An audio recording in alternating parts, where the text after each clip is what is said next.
A la conferencia magistral que el día de hoy cierra los trabajos del Coloquio Internacional Memoria y Sociedad. Ya saben que mañana es un coloquio continúa, pero por hoy esta es la última actividad. La conferencia magistral que se titula La velocidad de la memoria, y a mí me toca estar aquí en primera fila escuchando la conferencia, que nos va a dar el doctor Pablo Fernández Crisliev. El doctor Fernández Crisliev tiene, pues, digamos que bastantes años trabajando una psicología social, una versión de la psicología social que se puede denominar como psicología colectiva. Él y otros psicólogos sociales y otros psicosociólogos a lo largo de algunos años han estado trabajando esta psicología colectiva, pero el doctor Pablo Fernández es, digamos, un referente fundamental para esta psicología social,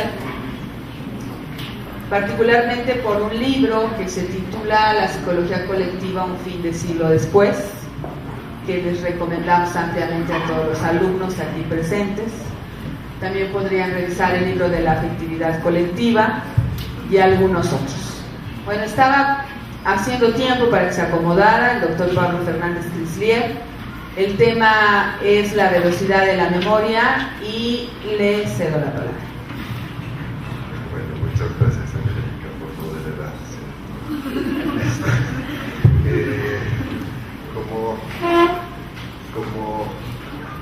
Bueno, de entrada este auditorio cuesta trabajo porque como que son dos públicos, entonces no saben a qué pistas entonces se la voy a leer a Armando Rivera para la conferencia completa. Como creo que no se va a entender, se la resumo en tres frases. El argumento de la conferencia es que la vida es un asunto de velocidad, y las tres frases son: una, que la memoria es lo que se detiene, que la historia es lo que avanza y el olvido es lo que se pira, lo que se fuma o lo que desaparece. Ahora que como ya tengo muchos años, ya me di cuenta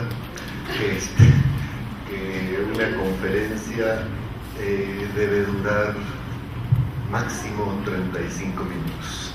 Pasados los 35 minutos ustedes ya tienen derecho a hojear los papelitos, no me oye Juana, bueno, a hojear los papelitos, a hacer dibujitos en el margen, a dormirse un ratito, a salirse, etc. Pero mientras el que está leyendo, ¿qué es lo que voy a hacer?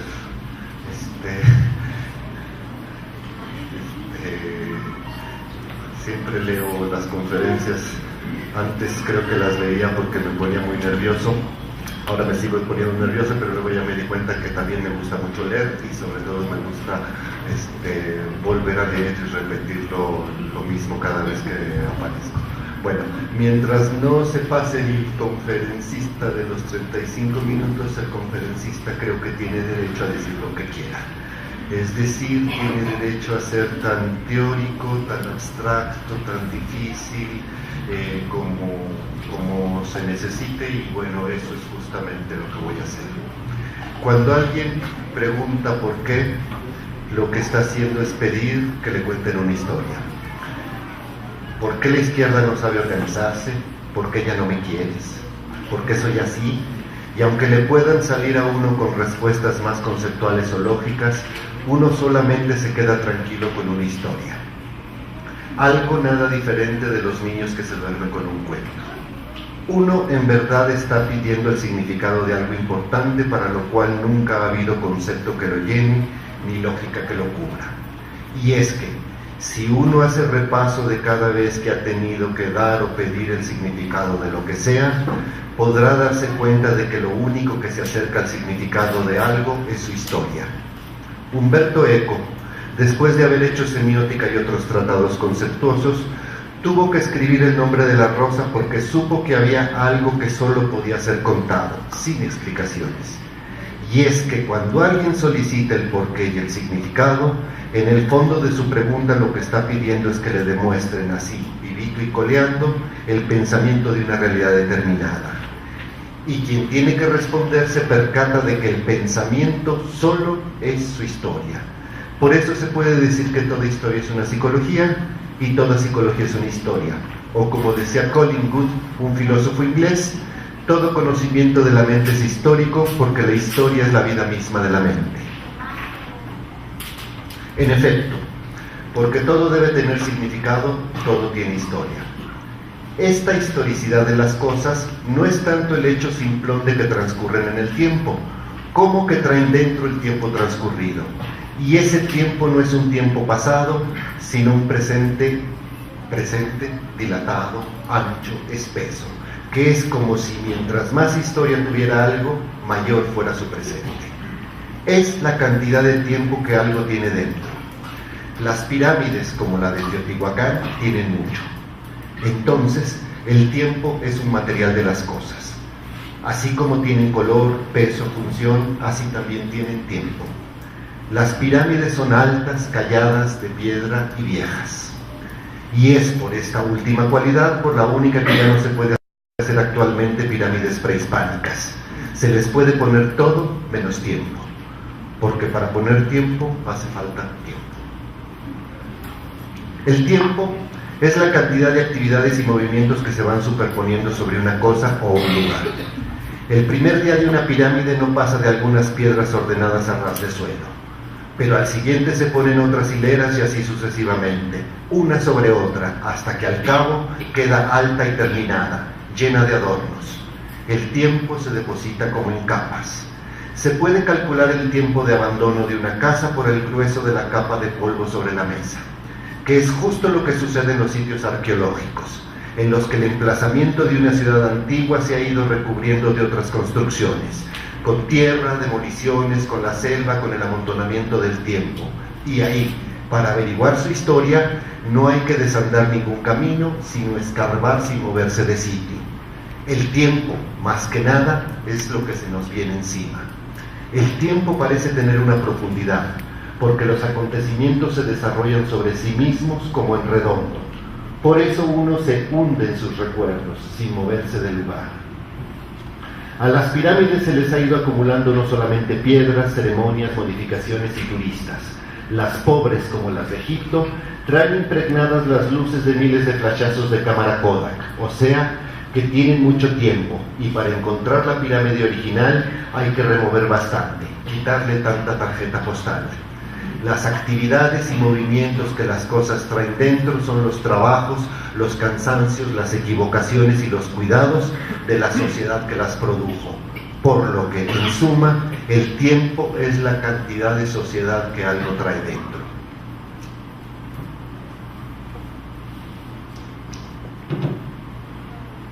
Los traguitos de coca los uso para cambiar de párrafo.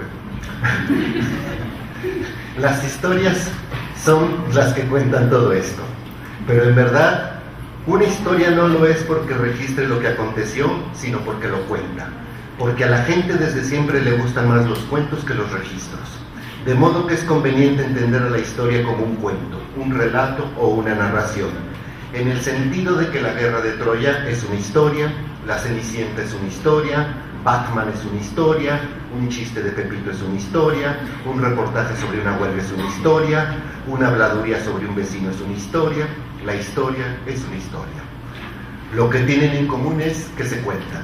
Así que parece que la esencia psíquica de la historia radica en su estructura narrativa, en una secuenciación concatenada que tiene un principio y se acerca a su culminación, como si fuera ganando fuerza y expectativa conforme se desarrolla. Parece que esto es lo básico. Hay una especie de encantamiento inexorable en las narraciones, de tentación por oírlas y contarlas, y se puede advertir que a la gente, en mitad de otras explicaciones, por ejemplo en la clase, aunque ya esté cansada y aburrida, si de pronto ve venir una parte narrada, sea por ejemplo un caso, un chiste, la gente se despabila y guarda el cansancio y el aburrimiento para después de que pase el cuentecito, como si todo el mundo encontrara algo de fundamental interés en las narraciones en general, sin que parezca importar el contenido, lo verídicamente dicho, sino la estructura narrativa. Cuando alguien avisa que va a contar un chiste, todos atienden. Cualquier evento se convierte en atractivo cuando se presenta como una narración. Lo único que se necesita para que suceda algo interesante es que alguien lo cuente. Sartre decía que para que el acontecimiento más trivial se convierta en una aventura, es necesario y suficiente que uno se ponga a contarlo. Henry James decía que las aventuras solamente le suceden a la gente que sabe cómo contarlas. La atracción universal que ejercen las narraciones muestra que el significado que se busca en las historias no radica en el contenido de los hechos, sino en que la narración misma tiene algo así como la forma de la vida, de modo que al oír cuentos de hadas se entiende más la vida que al escuchar reportes fidedignos. Es como si el que oye o cuenta un cuento sintiera que el alma se le tranquiliza al momento en que se deja llevar por el influjo del relato. Niños oyendo cuentos, adultos, especialmente adultas, leyendo novelas, todos yendo al cine, ancianos contando historias. Paul Ricoeur dice que la narración es lo que en la narración lo que se aprende es la experiencia humana de la temporalidad, la vida y la muerte. ¿Y qué más verdad puede alguien querer que saber que todo va adquiriendo sentido a medida que se cuenta, sea chiste, chisme o mentira?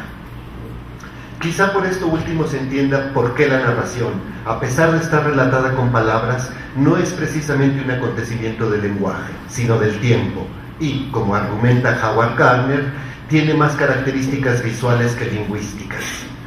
Parece cierto que para narrar no hay que escuchar, sino ver. Frederick Bartlett, quien escribió un libro clásico sobre la memoria, plantea que narrar y recordar tiene que ver con imágenes, no con palabras.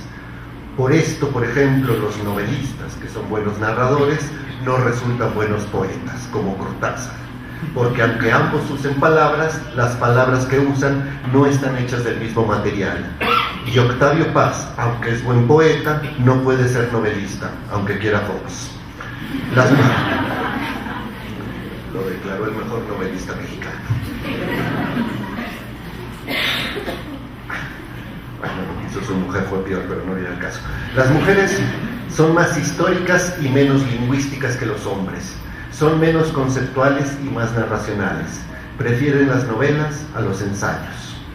De cualquier modo, la narración tiene una tarea paradójica que cumplir.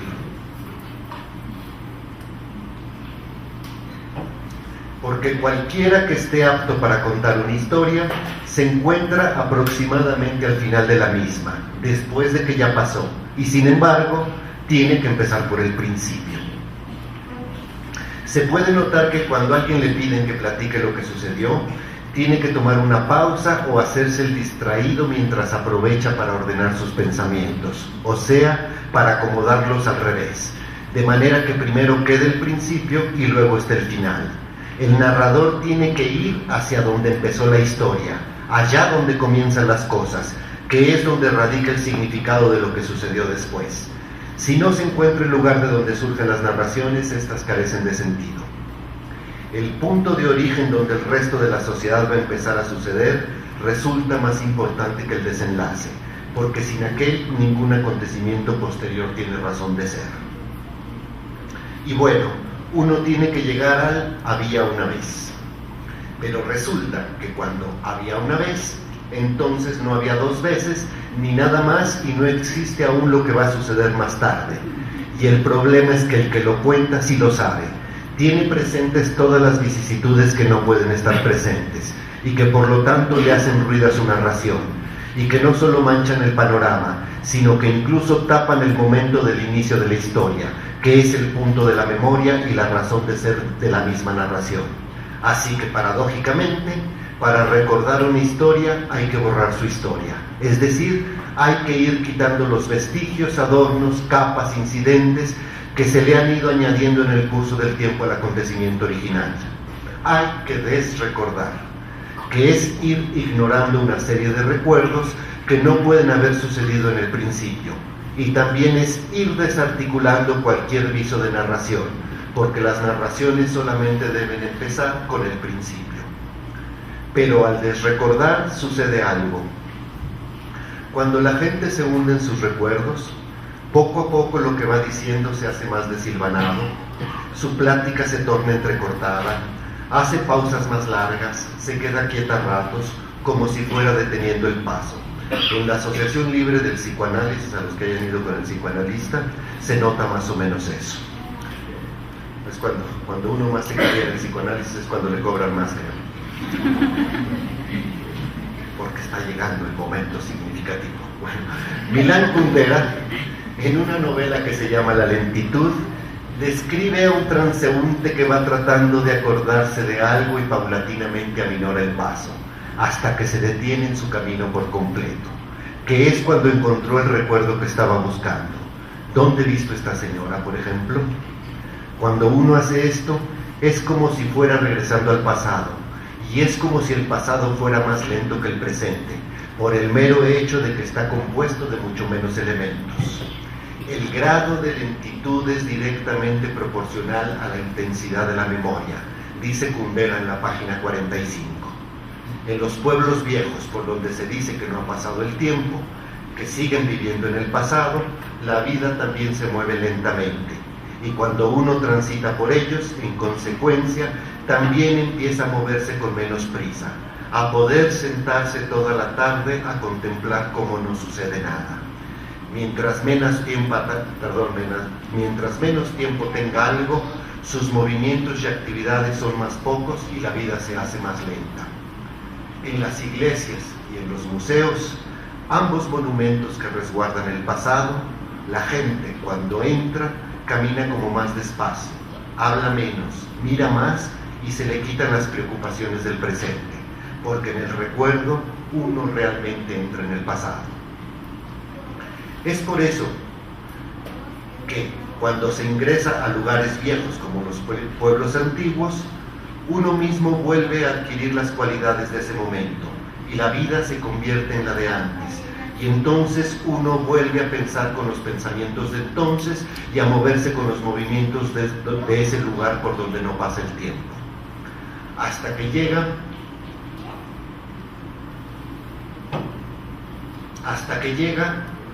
un punto en el que el recuerdo se detiene porque ya no puede hundirse más. Ha tocado fondo. Este es el lugar de la memoria y el principio del relato. La memoria carece de historia porque ella es su punto de partida. Y en ella el tiempo de la sociedad no fluye porque ahí es donde se echa a andar. Y se sabe que este es el acontecimiento primario que se buscaba en los recuerdos, tanto porque ya no existe un recuerdo previo como porque no hace falta, porque ya con este el resto de la vida tiene significado y la historia obtiene sentido. Uno lo reconoce porque se reconoce a sí mismo en él. En efecto, hay un tinte de plenitud en la memoria, en el origen de un grupo, en el primer recuerdo de la infancia, en la primera impresión sobre una persona, en la fundación de una ciudad, porque la memoria es, por así decirlo, la vida completa, incluso perfecta en su mínima expresión, sin adornos ni incidentes, incluso sin imágenes ni recuerdos, que permitirá entender los incidentes que se irán añadiendo luego. La memoria es sobre lo que uno descansa y se reanima.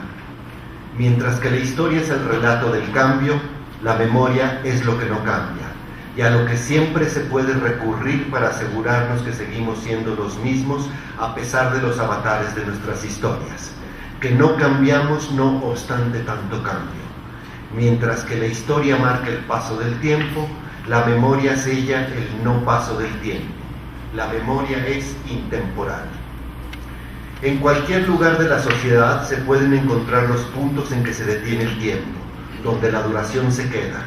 Está en las ruinas del templo mayor por donde uno camina como de puntillas esperando que de repente, desde un rincón o bajo una piedra, salga un azteca con un corazón en la mano. Claro que dentro de la categoría de ruinas hay que consignar a las ruinas personales de los cajones de los closets de cada uno, donde cada uno abre buscando su memoria en la forma de una foto amarillenta. A ver si nos vuelve a hablar.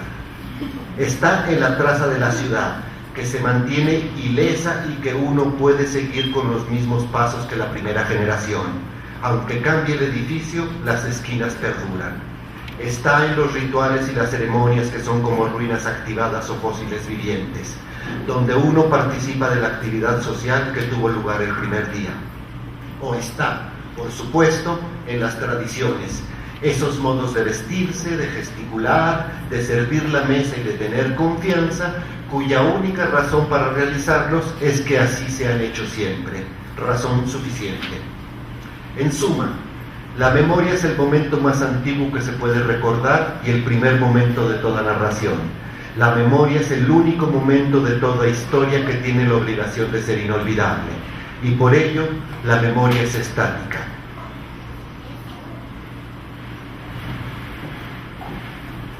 La memoria es estática. Si en los pueblos viejos pasan muy pocas cosas, en la memoria, que es como la ciudad de Pompeya, no pasa nada y no hay nada que contar. Esto es lo que la hace permanente, segura y confiable. Por eso Maurice Halbach, el que escribe el otro libro clásico, sitúa el baluarte de la memoria en los lugares intocados por la gente y habla de una sociedad inmóvil, porque son un acontecimiento de velocidad cero. Por eso los cementerios, esas ciudades talla chica, son típicamente emplazamientos de la memoria, y todos sus letreros en las lápidas que dicen cosas como jamás te olvidaremos se refieren a ella. Y la razón de esa quietud perenne es que la memoria es un momento casi vacío, sin adornos, con poquísimos elementos, justo los esenciales, que incluso no llegan a juntar una imagen hecha y derecha, y por ende no hay mayor cosa que pueda moverse. La memoria es una intuición. Para que la memoria se mueva, habría que adosarle algunos añadidos, pero eso ya es historia. No hay memoria detallada ni con pelos y señales. Los sueños también parecen pertenecer a la categoría de la memoria, porque son apenas como un jirón de imagen, un barrunto de vida, pero los sueños que se sueñan, porque los que se cuentan ya son construcciones que pertenecen a la narración. La fijeza de las tradiciones y otras convenciones colectivas son igualmente una muestra de la inmutabilidad de la memoria. Uno puede verlo. Las primeras impresiones de una cosa vista o de la infancia son imágenes muy exiguas, como incompletas, que no se mueven para nada. Marcel Proust, el que escribió En busca del tiempo perdido, lo dice bien. Esas imágenes irreales, fijas, las mismas siempre.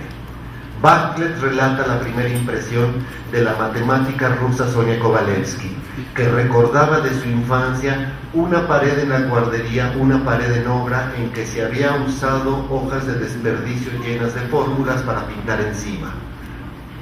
Ella se recordaba a sí misma viéndolas por horas, sin entender ni hacer nada, pero sobre todo indeleblemente. Pero por esas hojas se volvió matemática. Lo más probable es que no hayan sido horas, sino que hayan sido minutos, pero minutos muy estáticos. Podría definirse a la memoria como la narración inmóvil. Así que la memoria parece ser un acontecimiento de una pieza, y como todo lo que está de una pieza, está como paralizado. Nada se mueve, su velocidad es nula. Y esto quiere decir que la antigüedad de los recuerdos se puede medir por su velocidad, que no se refiere exactamente al desplazamiento de un objeto en el espacio, como haría la física, sino al movimiento que requiere la mirada para abarcar un paisaje, o dicho más feo, a la cantidad de información que tiene que procesar la percepción para cubrir un objeto.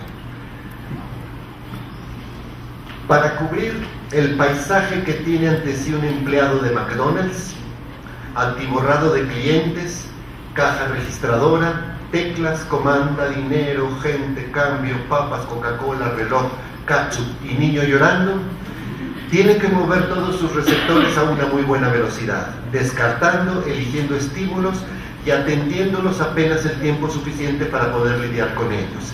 Y jamás ponerse a ver qué tan bonito le salió el 9 a su máquina registradora.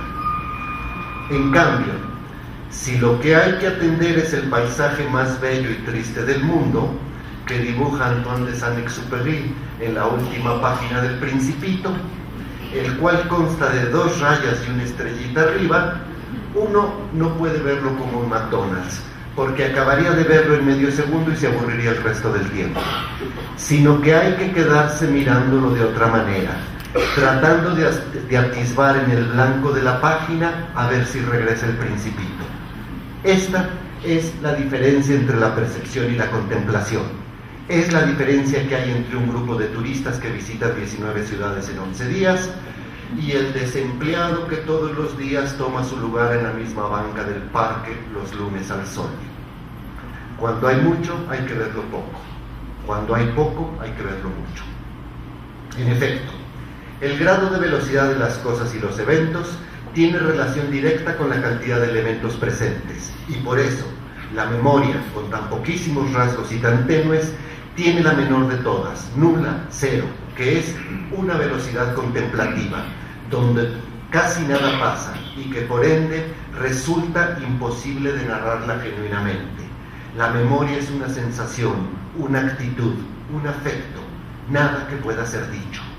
La memoria tiene que parecerse más bien a esos cuadros de los museos de arte moderno, en donde aparece la tela en un mismo color, blanco por ejemplo, y solo por ahí una textura, un puntito, una sombrita, un raspón o una firma.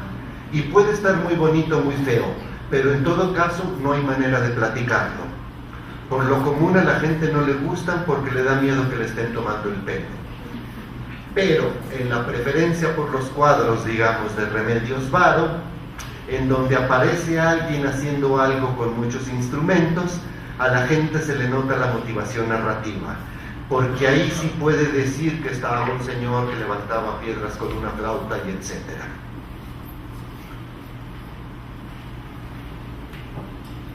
La diferencia entre memoria e historia reside en la velocidad de sus acontecimientos. Al ir colocando adornos a la memoria, de tener una velocidad muda y contemplativa, adquiere una velocidad narracional y se convierte en historia. Una velocidad narracional es aquella a la que se puede contar una historia, que debe contener determinado número de personajes, escenas e incidentes para que ésta pueda ser entendida y sea entretenida. Pero la velocidad narracional también es aquella en la que hay tiempo para contar tal historia y para oírla, y a la vez aquella velocidad a la que se puede recordar, esto es, que hay tiempo para armar la historia. Ello quiere decir que la velocidad narracional es una velocidad de la vida, a la que se mueve la vida cotidiana de una sociedad, y que tiene que ver con la cantidad de cosas y hechos que hay dentro de esta sociedad. En fin, para no hacerles el cuento largo, se puede concluir que hay sociedades hechas de memoria. Son las fundamentalistas, donde nada cambia, todo dura, son eternas. Nos gustan bastante estas sociedades. Una de ellas es la familia, otra la patria chica, otra la infancia. Cuando hablamos de la infancia somos fundamentalistas. Además, hay sociedades hechas de historia. Estas son las sociedades ilustradas, donde las cosas fluyen, andan, van a alguna parte. Nos gustan muchísimo estas sociedades. Una de ellas era la universidad, otra el siglo XIX, otra la conversación. Pero también hay sociedades que están hechas de olvido. Esa es la nuestra y nos gusta demasiado. El olvido consiste en moverse rápidamente. El transeúnte de Kundera de la página 45 que se detuvo en el momento en que se encontró el recuerdo que buscaba y ya se acordó dónde había visto a esa señora y el recuerdo no le gustó nadita, ahora para olvidarlo lo que hace es apresurar el paso, como para escapar de la memoria y para que no lo alcance el recuerdo. El grado de rapidez es directamente proporcional a la intensidad del olvido. El olvido es un exceso de velocidad. Etimológicamente, rapidez significa arrebato. Y como dice Daniel Innerarity en un libro que me pasó una vez César Cisneros, la rapidez indica a menudo educación mínima. Se puede notar que en la rapidez lo único que importa es el destino, no el trayecto. Cuando las cosas se hacen con rapidez, solo importa el fin, pero no los medios. Y no se trata de justificar estos, sino de eliminarlos. Toda vez que la interposición de un medio, de un trayecto o de un proceso para alcanzar un resultado, parece que es como una lentitud que se alza entre uno y sus propósitos. Porque si se tiene que transitar por un camino, quiere decir que no se ha alcanzado toda la velocidad, y que si se corriera más rápido ya se estaría allá, ya se tendría el resultado y no estaría uno apenas camino de él. Los medios y los trayectos aparecen como si fueran un obstáculo, y en otras palabras, diríase que en la rapidez el tiempo presente, el de estar haciendo algo, se vuelve un defecto de la vida que no permite estar en el futuro con ese algo ya hecho. Estar aquí y ahora en esta conferencia es un estorbo que impide estar allá y después en la conferencia que sigue. Así que no tiene por qué extrañar que deje de valer la pena hacer las cosas bien, porque lo único que importa es terminarlas cuanto antes mejor, sin detenerse en los modos, en el gusto o en la elegancia con que se hicieron. Con que den la pala, con eso basta. Con que aprueben el control de calidad, con eso basta. Eso es lo que se conoce como productividad. Y cada quien lo aplica por igual a tareas hechas, deberes cumplidos, libros, películas, amistades y lugares, donde lo que vale es cuántos y no qué, ni cómo, ni por qué. Tener muchos amigos hoy en día significa identificar muchas caras en el Facebook, con las cuales entretenerse en lo que llegan otras caras que identificar. Toda vez que lo único que importa es el destino y los resultados, las cosas que se hacen solo valen porque se terminan y los trayectos porque se dejan atrás, como si todo existiera solamente para ser rebasado. Y eso acaba por incluir a los destinos, fines y resultados mismos, que solo sirven para ser abandonados a su vez por el próximo destino, que cuando se alcance se perderá. Si todo esto produce angustia, es lo único digno que produce. Hay quien dice que los que viajan mucho no lo hacen para ir a muchos lugares.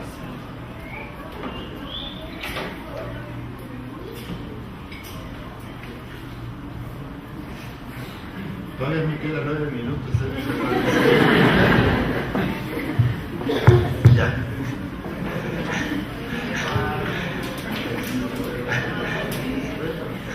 Hay quien dice que los que viajan mucho no lo hacen para ir a muchos lugares, sino porque siempre odian en el que están. Para lo que están hechas las cosas en el mundo de la rapidez es para ser olvidadas. Charles Chaplin utiliza el cine sonoro por primera vez en 1940 para decir en el discurso del gran dictador: hemos dominado la velocidad, pero estamos encerrados, estamos atrapados en la rapidez.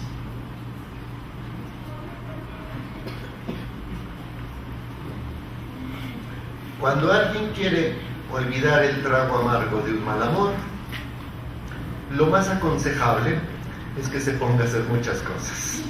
Que visite a sus tías, que haga el servicio social, que necesitamos alumnos, que trabaje turnos extras, que vaya de compras, haga favores y surza calcetines. Esto es, que rellene la atención de tantos pormenores que no tenga un solo minuto para sumirse en sus recuerdos. Porque la rapidez es una velocidad de tipo superficial, como la que usan los esquiadores en el agua, que van tan rápido que solo pasan por encimita de las cosas, rozando muchas pero sin profundizar en ninguna. La rapidez impide hundirse en la memoria. La rapidez produce un pensamiento superficial, que puede hablar, hacer y lograr mucho, pero nunca una idea de fondo. La portentosa capacidad de la sociedad contemporánea para tanta frivolidad es una muestra de que nunca se detiene a revisar sus banalidades. Precisamente lo light en novelas, seriales y visiones del mundo no es la levedad que flota, sino la ligereza que no se hunde. descapacitada para cualquier gravedad y horripilantemente autocomplaciente. Actualmente, el conocimiento, también el de las universidades, está frivolizado. También es light, con sus investigaciones obvias y numerosas y sus críticas políticamente correctas. Y es que no da tiempo de pensar, y no tener tiempo de pensar es de lo más fashion. Un profesor tiene que producir 10 artículos al año, dar clases, venir a coloquios, sentarse en su escritorio, presentar proyectos, hacer informes, buscar financiamientos, planear sus vacaciones, solicitar apoyos, asistir a reuniones, establecer contactos, pedir un préstamo, figurar en comités, ir al médico, contestar su mail, estar al día y consumir cultura. Lo bueno es que lo de sentarse en su escritorio ya solo le toma un cuarto de hora. Karel Kosik, el filósofo de lo concreto, también se queja. La prisa y la precipitación empujan a las personas y no les permiten detenerse ni demorarse, ni guardar admiración continua por las cosas que le rodean. El conocimiento se ha convertido en producción de currículum vitae. Halbach decía que aquellos que multiplican sus ocupaciones y distracciones terminan por perder la noción del tiempo real y quizá por hacer desvanecerse la sustancia misma del tiempo, el cual, partido en tantos trozos, ya no se puede extender ni dilatar y carece de consistencia.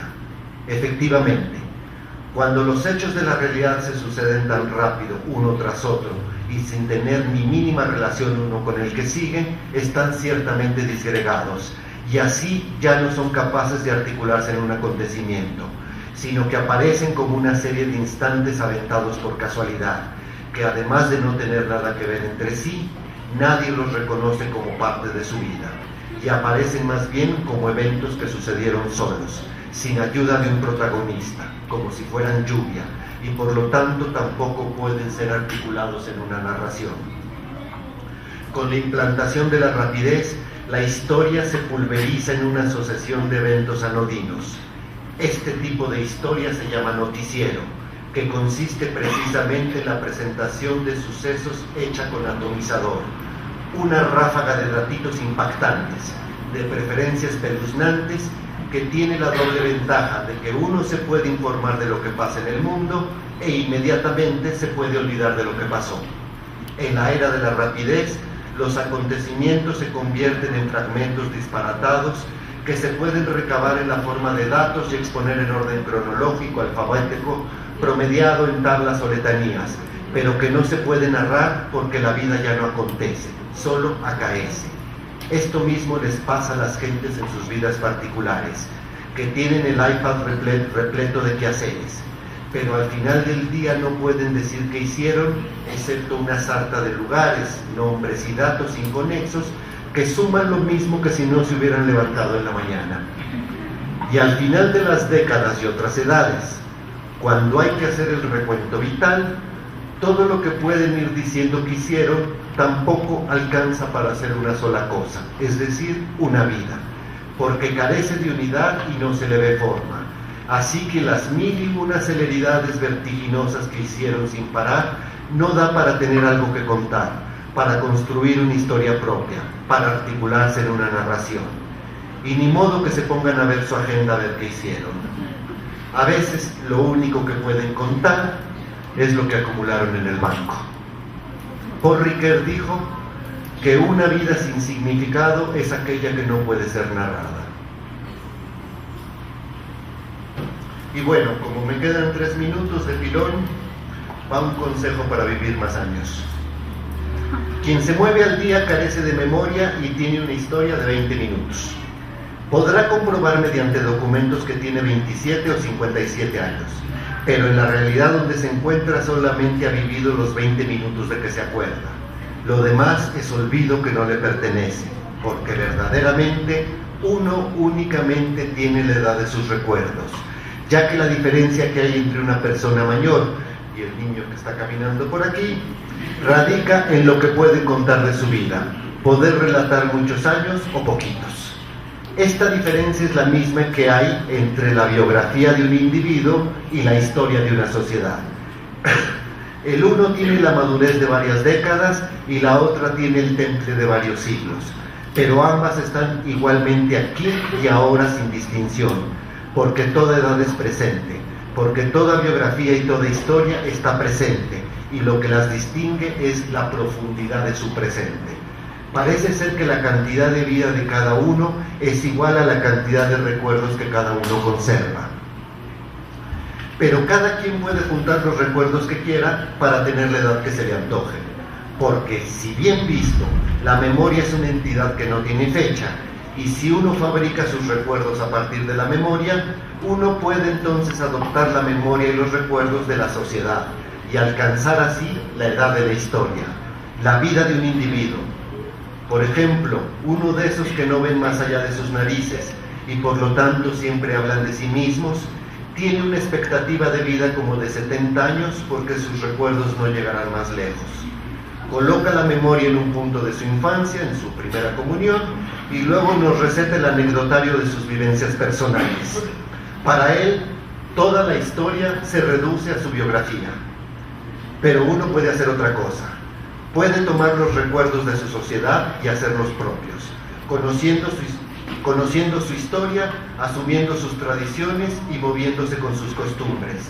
Y así, sin dejar de estar cabalmente en la actualidad, puede colocar su propia memoria ahí donde está la de la sociedad y por lo tanto crecer, tener la cantidad de vida que tiene su sociedad y dejar de tener 3 o 70 años para empezar a tener 3 o 7 siglos sin que le aumenten las arrugas. Y lo que tenga que contar será más interesante porque es más colectivo, porque relatar su vida implica narrar la vida de la sociedad a la que pertenece. Puede ubicar sus recuerdos en siglos diferentes, porque para él su biografía es la historia. Esta es una de las tantas recetas para vivir más años, pero con esta sí se puede fumar. Muchas gracias.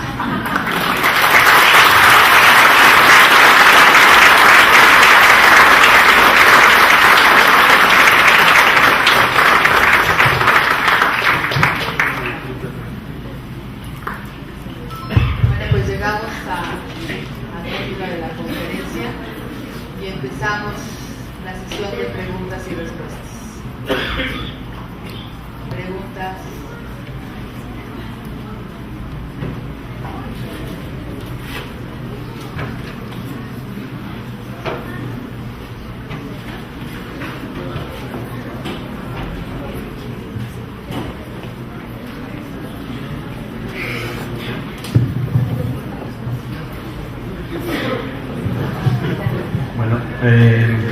Felicidades por la ponencia. Creo que si viniera más seguido habría menos infames intelectualoides y un poquito más de sensatez en esta universidad.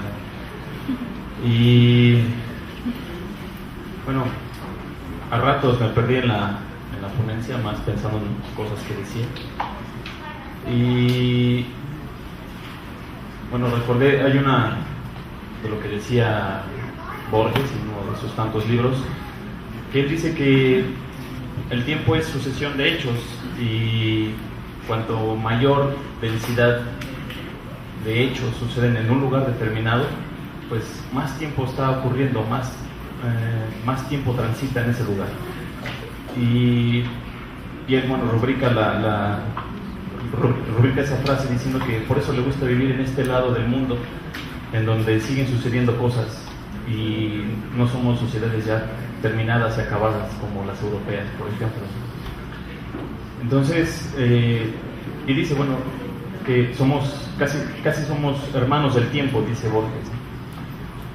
Usted en una parte de la ponencia decía que somos más bien una sociedad de olvido, en esta suerte de velocidad o en el carácter vertiginoso que llevamos, ¿no? de vida social. No sé, igual es como, más que preguntas, como conocer igual opinión en esta frase de Borges, ¿no? En la que dice que él dice que somos una sociedad de olvido, sino más bien somos una sociedad hermanada con el tiempo por este mismo carácter de vertiginoso que llevamos. si vamos pregunta por pregunta o juntamos varias, alguien más, comentarios, preguntas. Yo sé que la manera que tengo de leer es una especie de truco para que no dé tiempo de pensar preguntas difíciles. O para que no haya. Entonces, pues, las preguntas pueden ser sobre esto o sobre cualquier cosa más o menos de la psicología social. Si no me la sé, pues Angélica responde, ¿no? Pueden, si no tanto pensando en la conferencia, sino pueden ampliar ahí el rango de lo que quieran preguntar.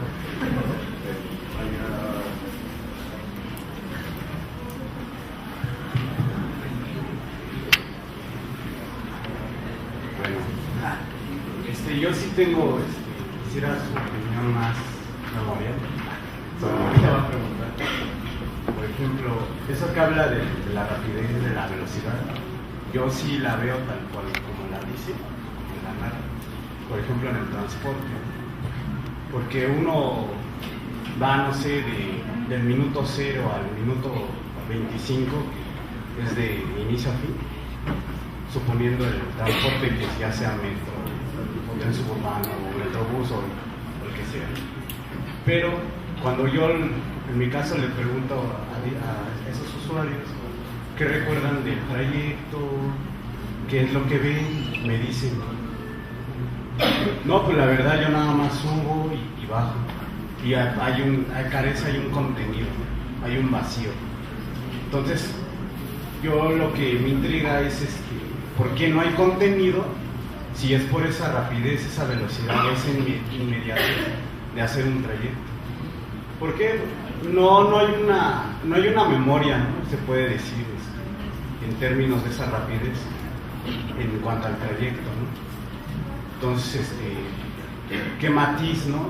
¿Cómo se matiza ahí la rapidez en el transporte? Gracias. ¿Alguna otra pregunta, algún otro comentario? Acá hay 2, 3, creo.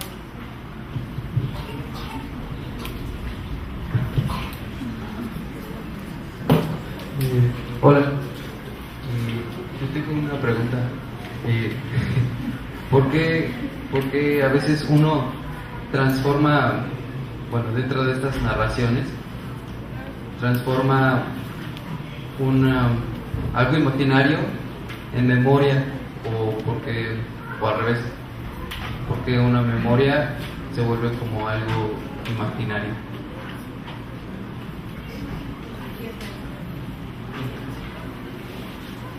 Bueno, yo quería decirte que me encantó tu lectura, sos un gran narrador, nos cautivaste a todos, así que lograste tu objetivo, creo. Pero ya que nos diste una receta para vivir mejor, toda receta tiene una forma de hacerse, o sea, una forma de llevar adelante. Entonces, me cuesta pensar esta diferencia entre lo biográfico y la idea de lo social o de la nación en la que estamos, ¿no? Creo que inclusive aquel individuo que habla de sí mismo todo el tiempo está dando cuenta de un tipo de sociedad y no está separado de esa sociedad, ¿no? Hay sociedades que representan siglos, pero también hay sociedades que simplemente son una multiplicidad de individuos, ¿no? Y que ahí tal vez esté, ¿dónde está la política en algún sentido y la acción entre esos individuos? Pero básicamente quería decirte que me encantó lo que leíste.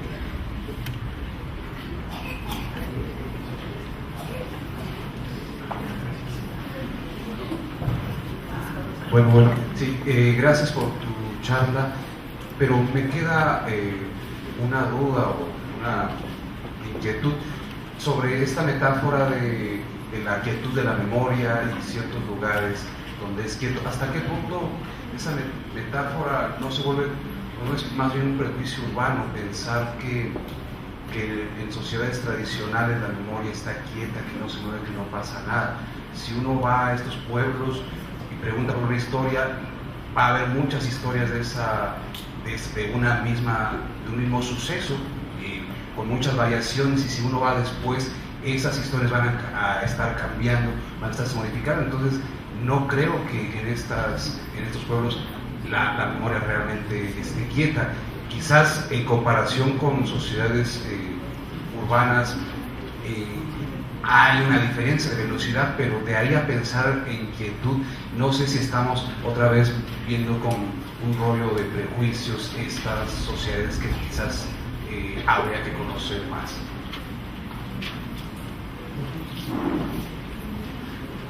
Buenas tardes, me gustó mucho tu plática y te admiro. Hubo algo que no sé, no entendí, no me cuadró muy bien. Bueno, muchas cosas también, pero lo principal fue que se supone que la memoria es parte del individuo y el individuo es parte del mundo.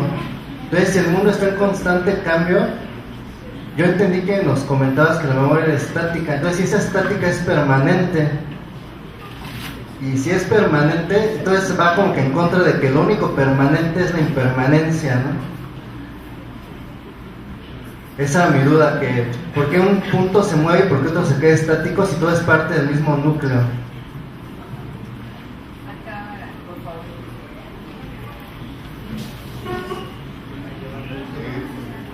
Doctor, tengo una pregunta. Yo tengo la idea de que nos hemos vuelto cada vez una sociedad más desmemoriada, porque si la memoria se hace colectivamente y no tenemos espacios en donde emplazar las colectividades o hacer uso, digamos, indiscriminado del espacio, de repente no hay quien produzca esa memoria colectiva, a medida que no hay colectividades, pues. Pero no sé si es una relación de veras así entre espacio público y memoria pública, digamos, o si nada más es una ecuación en donde me estoy comiendo algo. Por favor, hay dos allá.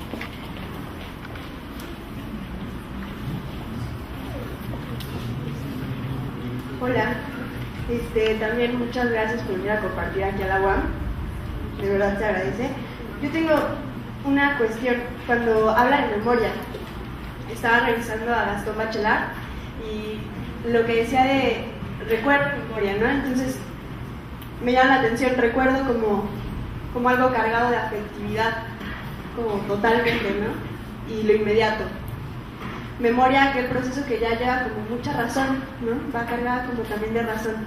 Entonces ahí, o sea, me gusta cómo lo comparte, pero me gustaría que desde esta lectura que yo estoy haciendo de Gastón Bachelard, poder escuchar como lo que usted piensa de acuerdo a esto, ¿no? O sea, esto que habla de la afectividad de usted. Y otra parte, cuando dice, para narrar no hay que escuchar, hay que ver.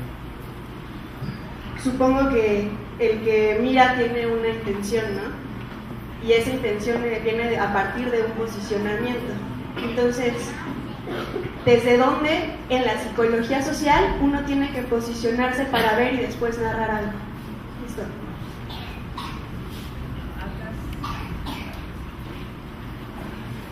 Hola. Bueno, yo tengo una pregunta, es como algo que me he cuestionado tal vez yo algunas veces. Es ahorita que nos estás compartiendo todo esto de la memoria y la complejidad que tiene la memoria, yo me podría preguntar, ¿y cómo los ciegos es que tienen este ejercicio, no? Y bueno, yo en una parte escuchando se mencionó que la memoria usa pues las imágenes, ¿no? Y tal vez yo en cierto tiempo podría decirme, bueno, es que los ciegos podrían hacer o echar mano de otros sentidos, pero sería bueno escuchar tu opinión respecto a este tema. Yo creo que ahora sí conteste el doctor.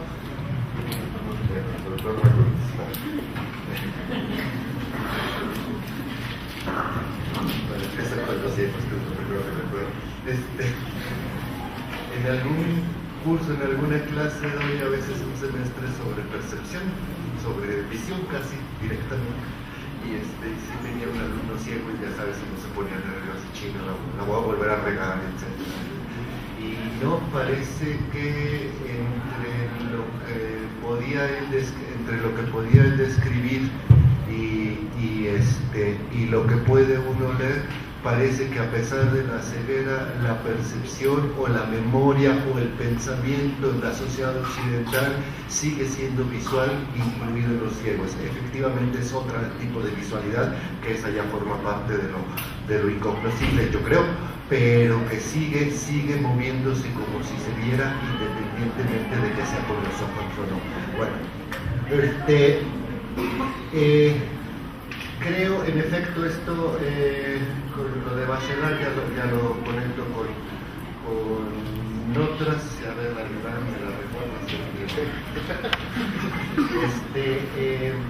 esto que dice Bachelard, que siempre es muy bonito de leer Bachelard, difícil, enormemente poético, sumamente claro, bastante anticientífico, creo, de repente, y es por eso que da más gusto de citarlo a veces. En efecto, creo que la memoria lo que es una cosa afectiva cargada de razón, o una razón afectiva, si uno quiere. Creo que el argumento ese es el que tiene uno aquí.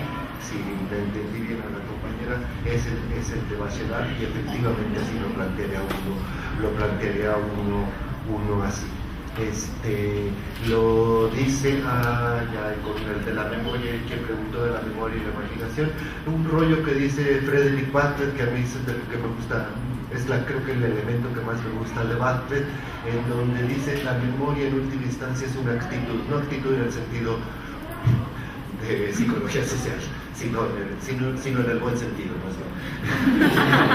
La actitud es un afecto, una posición frente a la vida. Eso es lo que es en última instancia la memoria, y todos los recuerdos y todo el discurso y todas las justificaciones y todas las racionalizaciones lo único que están haciendo es justificar esa actitud de principio. Aquello que no tiene nombre, eso es la memoria. Aquello que no tiene imagen, aquello que es una manera de sentir, una posición frente a este mundo, eso es lo que está uno justificando. En ese sentido, y entonces uno se puede imaginar lo que quiera a partir de eso. A la hora de sus justificaciones o imaginaciones, uno puede decir que uno tiene la razón, que así fue su infancia, que uno odia a cierta persona porque tiene una razón, y así sucesivamente por una cantidad de cosas. Lo va construyendo como quiera, justificando ese afecto de principio que no tiene ninguna agarradera, ¿no?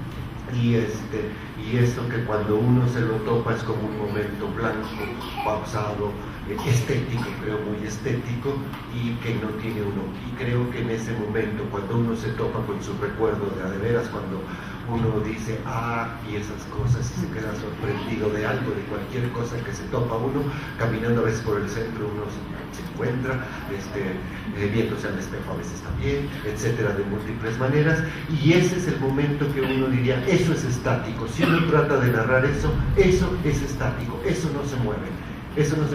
Pero eso no significa que algo sea empíricamente estático, ¿no? Es decir, creo que no me moví por el lado de la empiria en ningún momento, y creo que había otra pregunta por ahí, así. No me moví por el lado de la empiria en ningún momento, sino entrando al interior de la idea de memoria, algo que no es individual, algo que forma parte, que está hecho con nuestra cultura, y en ese momento aparece como ese objeto estático, que no se puede mover para atrás y todavía no se empieza a mover para adelante. Y bueno, y respecto a esto de lo empírico, estoy respecto a los ejemplos, que siempre, invariablemente, a cada ejemplo que uno dé, yo mismo puedo encontrar el contraejemplo. Siempre puedo encontrar contraejemplos, y con eso puede uno divertir mucho, ¿no? Cada vez que alguien diga algo, yo puedo decir lo contrario. Eso sirve para pasar la tarde. En efecto, en el caso de los ejemplos, uno encuentra el contraejemplo, pero creo que aquí hay una cuestión de método, es una que me está interesando en últimas fechas. Cuando uno está hablando de ejemplos, no está verificando uno su teoría en la realidad, Si uno verificara su teoría en la realidad, entonces sí se podía falsear esa realidad, porque eso no sería en el caso de los pueblos, claro, por supuesto. Los ejemplos parece que no están funcionando nunca como verificación de la realidad, sino están funcionando como esclarecimiento e iluminación de la teoría. En ese sentido funcionan y están funcionando. Y cuando uno necesite el ejemplo contrario, que decir que los pueblos sí se mueven, también lo voy a usar. Es decir, en tiempos de posado en Semana Santa están muy movidos, si lo necesito un día lo hago. Es decir, uno está planteando, creo que hay un asunto aquí, la cuestión con la teoría en general se va por el lado del concepto y por el lado de la definición. Si uno quiere tocar el problema, que creo que lo quiere tocar un psicólogo, o sea, el problema de la afectividad colectiva o cosas por el estilo, entonces tiene que cambiar la exposición. No puede ser una por la vía de la definición y de los conceptos, de los esquemas y de los datos, sino tiene que ser por la vía de la narración, y cuando es la vía de la narración, por la vía de los ejemplos. Los ejemplos son intrínsecos a la teoría más que contrastaciones con la realidad. En ese sentido tienes efectivamente razón, pero puede uno justificar por qué usa uno. Cualquier ejemplo se puede contradecir ciertamente, ¿no? Bueno,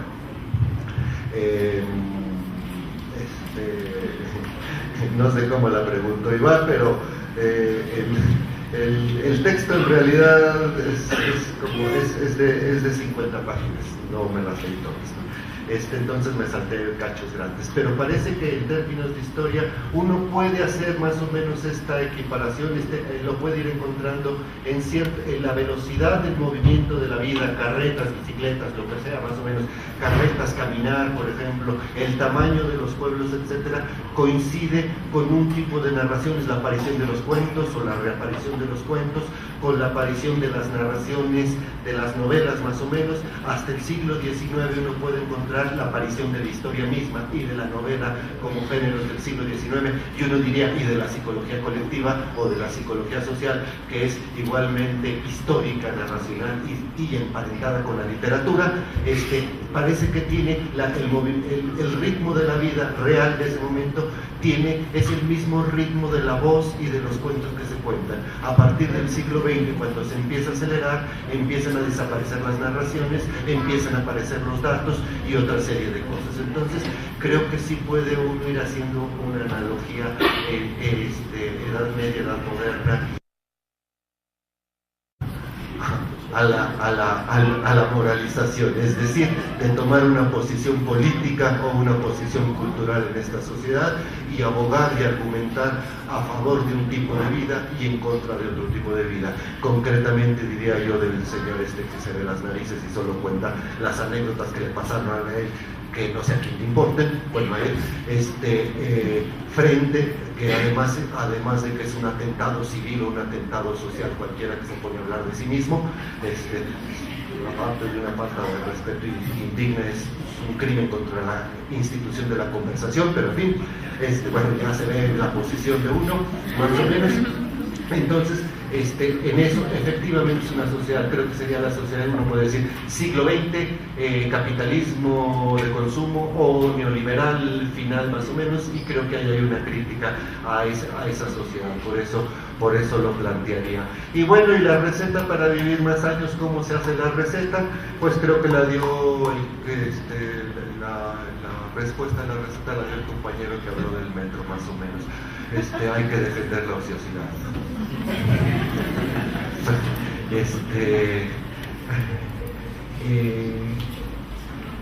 Uno diría, no el tripulante o el viajero del metro, cuando uno le pregunta, creo que el problema es preguntarles, que no hay que preguntarle. La gente cuando uno le pregunta, contesta siempre sus respuestas de domingo, lo que resulta razonable, etc. Entonces creo que más bien hay que interpretar a la sociedad en vez de andar haciendo encuestas. Es opinión personal, ¿no? pero bueno, ahí lo que uno plantearía si probablemente ahí hay un tiempo muerto, si es como tú lo describiste, ahí hay efectivamente un tiempo muerto. Nuestras autoridades han intentado resucitar ese tiempo poniendo programas como leer de boleto en el metro, lo que pasa es que se vuelan los libros, ¿no?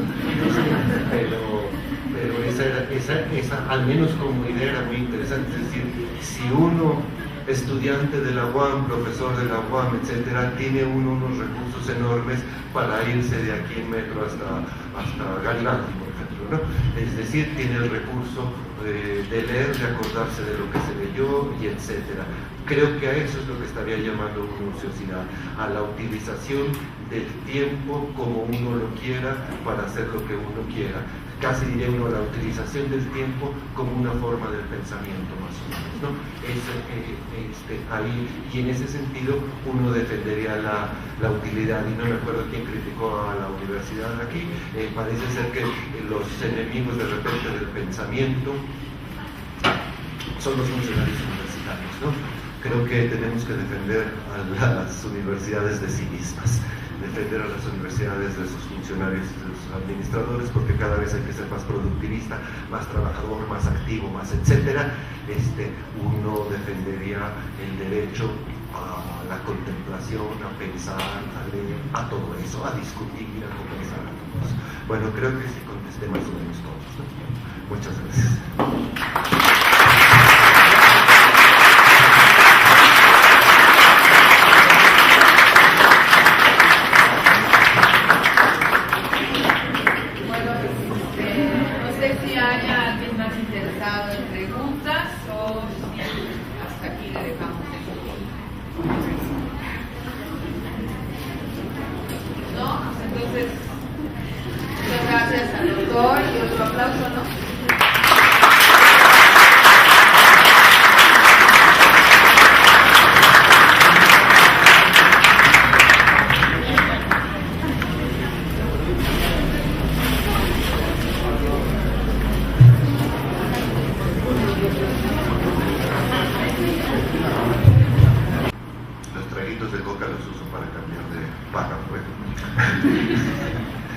Las historias son las que cuentan todo esto, pero en verdad una historia no lo es porque registre lo que aconteció, sino porque lo cuenta, porque a la gente desde siempre le gustan más los cuentos que los registros, de modo que es conveniente entender a la historia como un cuento, un relato o una narración, en el sentido de que la guerra de Troya es una historia, la Cenicienta es una historia, Batman es una historia, un chiste de Pepito es una historia, un reportaje sobre una huelga es una historia, una habladuría sobre un vecino es una historia, la historia es una historia.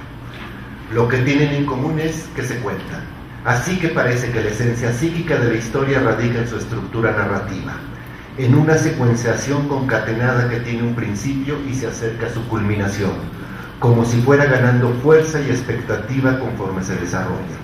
Parece que esto es lo básico.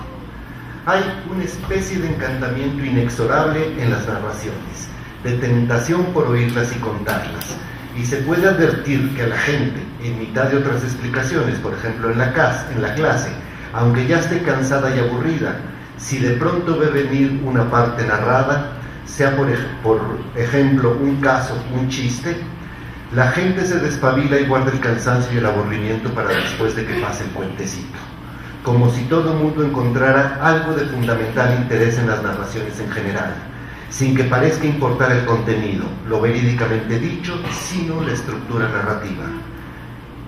Cuando alguien avisa que va a contar un chiste, todos atienden. Cualquier evento se convierte en atractivo cuando se presenta como una narración. Lo único que se necesita para que suceda algo interesante es que alguien lo cuente. Sartre decía que para que el acontecimiento más trivial se convierta en una aventura, es necesario y suficiente que uno se ponga a contarlo. Henry James decía que las aventuras solamente le suceden a la gente que sabe cómo contarlas.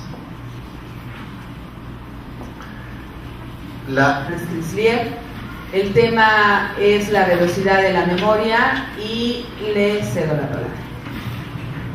Bueno, muchas gracias, Angélica, por lo de verdad. Como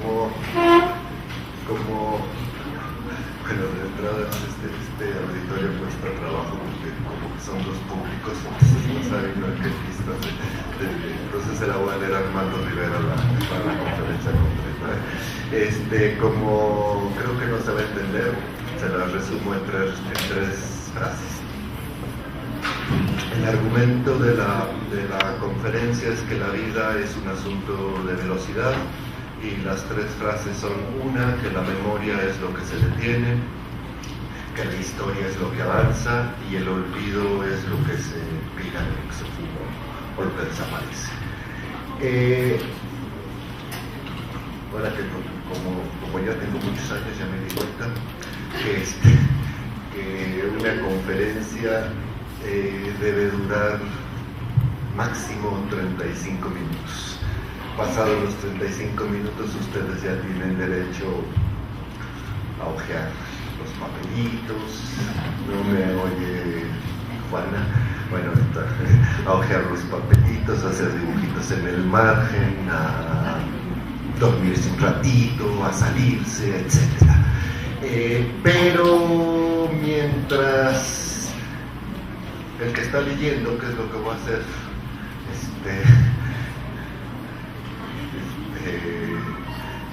Siempre leo las conferencias. Antes creo que las veía porque me ponía muy nervioso. Ahora me sigo poniendo nervioso, pero luego ya me di cuenta que también me gusta mucho leer y sobre todo me gusta volver a leer y repetir lo mismo cada vez que aparezco. Bueno, mientras no se pase el conferencista de los 35 minutos, el conferencista creo que tiene derecho a decir lo que quiera. Es decir, tiene derecho a ser tan teórico, tan abstracto, tan difícil como se necesite, y bueno, eso es justamente lo que voy a hacer. Cuando alguien pregunta por qué, lo que está haciendo es pedir que le cuenten una historia. ¿Por qué la izquierda no sabe organizarse? ¿Por qué ya no me quieres? ¿Por qué soy así? Y aunque le puedan salir a uno con respuestas más conceptuales o lógicas, uno solamente se queda tranquilo con una historia. Algo nada diferente de los niños que se duermen con un cuento. Uno en verdad está pidiendo el significado de algo importante para lo cual nunca ha habido concepto que lo llene, ni lógica que lo cubra. Y es que, si uno hace repaso de cada vez que ha tenido que dar o pedir el significado de lo que sea, podrá darse cuenta de que lo único que se acerca al significado de algo es su historia. Humberto Eco, después de haber hecho semiótica y otros tratados conceptuosos, tuvo que escribir el nombre de la rosa porque supo que había algo que solo podía ser contado, sin explicaciones. Y es que cuando alguien solicita el porqué y el significado, en el fondo de su pregunta lo que está pidiendo es que le demuestren así, vivito y coleando, el pensamiento de una realidad determinada. Y quien tiene que responder se percata de que el pensamiento solo es su historia. Por eso se puede decir que toda historia es una psicología y toda psicología es una historia. O como decía Collingwood, un filósofo inglés, todo conocimiento de la mente es histórico porque la historia es la vida misma de la mente. En efecto, porque todo debe tener significado, todo tiene historia. Esta historicidad de las cosas no es tanto el hecho simplón de que transcurren en el tiempo, como que traen dentro el tiempo transcurrido. Y ese tiempo no es un tiempo pasado, sino un presente dilatado, ancho, espeso, que es como si mientras más historia tuviera algo, mayor fuera su presente. Es la cantidad de tiempo que algo tiene dentro. Las pirámides, como la de Teotihuacán, tienen mucho. Entonces,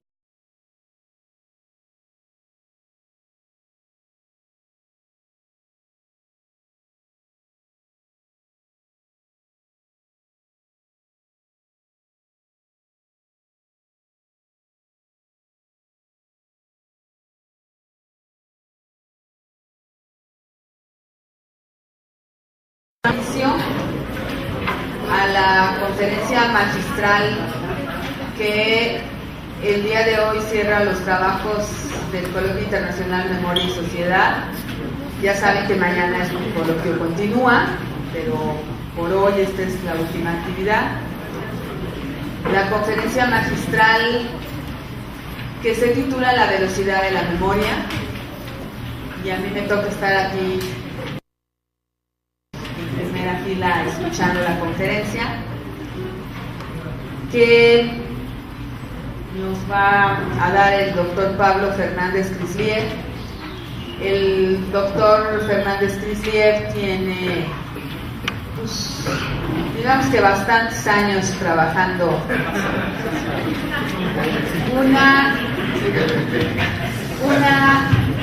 psicología social, una versión de la psicología social que se puede denominar como psicología colectiva.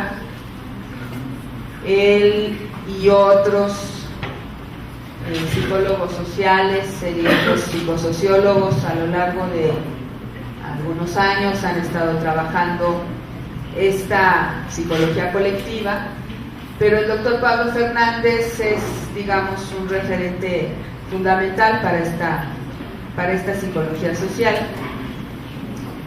particularmente por un libro que se titula La psicología colectiva, un fin de siglo después, que les recomendamos ampliamente a todos los alumnos aquí presentes. También podrían revisar el libro de la afectividad colectiva y algunos otros.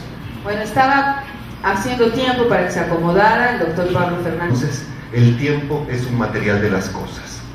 Así como tienen color, peso, función, así también tienen tiempo. Las pirámides son altas, calladas, de piedra y viejas. Y es por esta última cualidad por la única que ya no se puede hacer actualmente pirámides prehispánicas. Se les puede poner todo menos tiempo, porque para poner tiempo hace falta tiempo. El tiempo es la cantidad de actividades y movimientos que se van superponiendo sobre una cosa o un lugar. El primer día de una pirámide no pasa de algunas piedras ordenadas a ras de suelo, pero al siguiente se ponen otras hileras y así sucesivamente, una sobre otra, hasta que al cabo queda alta y terminada, llena de adornos. El tiempo se deposita como en capas. Se puede calcular el tiempo de abandono de una casa por el grueso de la capa de polvo sobre la mesa, que es justo lo que sucede en los sitios arqueológicos, en los que el emplazamiento de una ciudad antigua se ha ido recubriendo de otras construcciones, con tierra, demoliciones, con la selva, con el amontonamiento del tiempo. Y ahí, para averiguar su historia, no hay que desandar ningún camino, sino escarbar sin moverse de sitio. El tiempo, más que nada, es lo que se nos viene encima. El tiempo parece tener una profundidad, porque los acontecimientos se desarrollan sobre sí mismos como en redondo. Por eso uno se hunde en sus recuerdos, sin moverse del lugar. A las pirámides se les ha ido acumulando no solamente piedras, ceremonias, modificaciones y turistas. Las pobres, como las de Egipto, traen impregnadas las luces de miles de flashazos de cámara Kodak, o sea, que tienen mucho tiempo, y para encontrar la pirámide original hay que remover bastante, quitarle tanta tarjeta postal. Las actividades y movimientos que las cosas traen dentro son los trabajos, los cansancios, las equivocaciones y los cuidados de la sociedad que las produjo. Por lo que, en suma, el tiempo es la cantidad de sociedad que algo trae dentro.